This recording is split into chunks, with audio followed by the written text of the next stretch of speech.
Máme tu chlapcov zlatých. Chlapci, dnes idete challengeovať.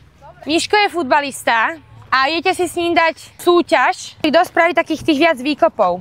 OK, takže kto ide prvý? Takže Miško, ideš prvý, poď.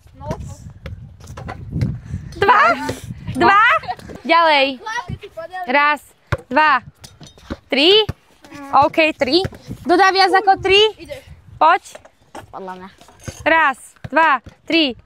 3. Tak ideš na to, poď, ukáž im to. 1, 2, 3, 4, 5, 6. No, 5. OK, máme tu 5. 1, 2, 3. Jajaj. Kto ešte nebol?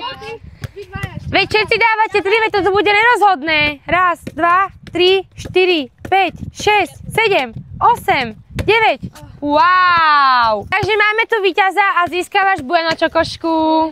A vy, porazení, aby ste nezúfali, dala by som vám aj viac čokolád, ale nosím ich len tak bežne v aute. Takže si ju rozdelíte nejako. Nejako si ju pekne rozdelíte, dobre? Ja som ju chytil prvý. A sledujete papínky? Áno, ja som ju ukázal. Chcete vidieť? Ja som